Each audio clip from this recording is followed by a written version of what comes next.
There is a specific moment. You've had it before. Someone disrespects you publicly. A deal falls apart. Someone you trusted walks away. And in that moment, before a single rational thought forms, your body takes over. Your chest tightens. Your thinking narrows. You say something you regret, or you go completely silent when you should have spoken. That's not a character flaw, that's a hijacking. And most men live their entire lives never understanding what's actually happening in that moment, or how to stop it. The Stoics figured this out over 2,000 years ago, not as philosophy, as a survival system. And what they discovered about the mechanics of human weakness will change the way you see every moment of pressure you've ever faced. This channel exists for one reason: to hand you the psychological tools that most people never get access to. Not motivation, not inspiration, actual frameworks for how the mind operates under pressure, under manipulation, and under its own worst instincts. Today we're going into Stoicism, not the watered-down version you've seen on productivity accounts. The real method, the one Marcus Aurelius used to govern an empire while everything around him collapsed. The one Epictetus built while he was still a slave. This isn't about being cold. It isn't about suppressing who you are. It's about understanding exactly where weakness is manufactured and cutting it off at the source. Stay with this. The first concept the Stoics built everything on is called the Dichotomy of Control. It sounds simple. It is not simple to execute.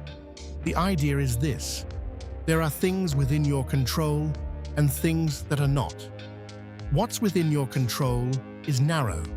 Your judgments, your intentions, your responses. That's the entire list.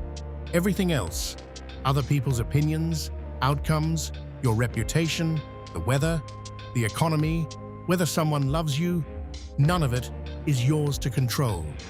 Marcus Aurelius wrote this in his private journal, not for publication, not for legacy, for himself on the worst days of his reign. He would remind himself repeatedly that his power only ever extended to his own mind. Here's where men get destroyed. They spend enormous energy trying to control what is fundamentally outside them. A business partner betrays them. Instead of controlling their next decision, they fixate on the betrayal. They rehearse arguments. They nurse the wound. They let the external event colonize their internal world. That's the mechanism of weakness, not the event itself. The surrender of attention to something you cannot change. Epictetus, who spent years in chains as a slave, put it more brutally than Marcus ever did. He said, "Seek not that the things which happen should happen as you wish. Wish that the things which happen should be as they are, and you will have tranquility." Read that slowly. He isn't telling you to be passive. He's telling you where your energy actually belongs. This is the foundation. Everything else is built on this. Now here's what makes this harder than it sounds. Your brain is actively working against you. Neuroscience calls it the amygdala hijack, a term coined by psychologist Daniel Goleman. Your amygdala is the brain's threat detection center. It was built for a world where threats were physical: a predator, a rival, an attack. When it detects danger, and it cannot distinguish between a lion and your boss humiliating you in a meeting, it fires before your prefrontal cortex can process what's happening. The rational part of your brain goes offline. You react before you think. This takes roughly a quarter of a second. You have no conscious say in that initial response. None. This is the biology of feeling weak. And here's the dark part. Your amygdala learns. Every time you react, impulsively to a trigger, you deepen that neural pathway. You rehearse weakness. You wire it in. The Stoics didn't have the neuroscience language, but they had the observation. Epictetus called it the space between stimulus and response. Viktor Frankl, a man who survived Nazi concentration camps, said the same thing 2,000 years later, that in that space lies your freedom, your power to choose. Both of them were describing the exact same biological window, that quarter-second gap before the hijack fully completes. The Stoic practice, journaling, negative visualization, deliberate discomfort, all of it exists to widen that window, to train your prefrontal cortex to stay online just long enough to choose your response instead of becoming it. This is not self-help language. This is neuroscience and ancient philosophy arriving at the same place from opposite directions. So how do you actually use this? Not as a concept, as a weapon. The Stoics had a specific practice called premeditatio malorum, the premeditation of evils. Every morning, you deliberately imagine the worst, not to spiral into anxiety.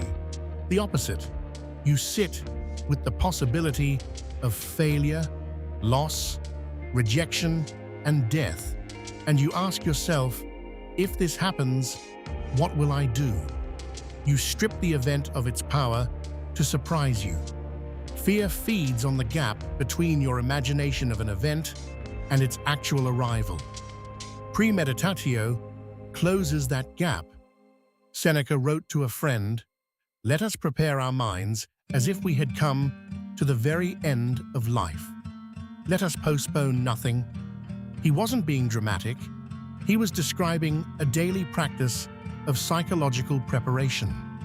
Modern research on a concept called stress inoculation training used by military and elite athletes confirms exactly this. Controlled exposure to stresses in advance reduces the amygdala's threat response when the real event occurs. You've already been there. Your nervous system has a reference point. Now here's how this is used against you and how to reverse it. Manipulators keep you reactive by keeping you surprised. They create unpredictability on purpose, inconsistency, mixed signals, sudden coldness after warmth. Your amygdala fires constantly because nothing is predictable. You can never relax into your prefrontal cortex. You're always hijacked. Premeditatio breaks this. When you have already imagined abandonment, betrayal, and failure, nothing someone does to you has the power of complete surprise. You've already lived through the worst version in your mind. You've already decided what you'll do. That is genuine calm, not because nothing matters, because you've already met the darkness and chosen your response. Now, the reframe. The thing that closes the loop from the beginning of this video. You remember that moment, the hijacking, the tightening chest, the narrowed thinking. You probably assumed that feeling weak means something is wrong with you. Here's what the Stoics actually understood that almost no one talks about. Strength is not the absence of that initial response. That response is biological. It will always fire. Strength is everything that happens in the half-second after. That is the only arena that has ever existed. The man who feels fear and chooses anyway. The man who is insulted and pauses before responding. The man who loses something significant and redirects his energy to what he still controls. That's not suppression, that's mastery. The Stoics called this virtus, not virtue in the soft modern sense, virtue as excellence, the full expression of your capacity as a human being under pressure. Marcus Aurelius faced plague, war, betrayal by friends, and the deaths of children. He was one of the most powerful men in human history. He still wrote in his private journal that he struggled, that he had to remind himself every single day. That's not weakness, that's the practice. The practice never ends. But the man who understands this stops waiting to feel strong before he acts. He acts, and in that action, strength is built. That is the Stoic secret.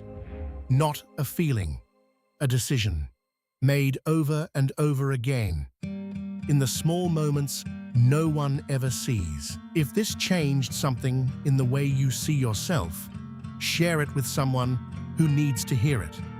Subscribe if you want to go deeper into how the mind actually operates under pressure, under influence, and under its own hidden mechanisms. Every week we go somewhere most channels are afraid to go. You've been here before. You know what this is. I'll see you in the shadows.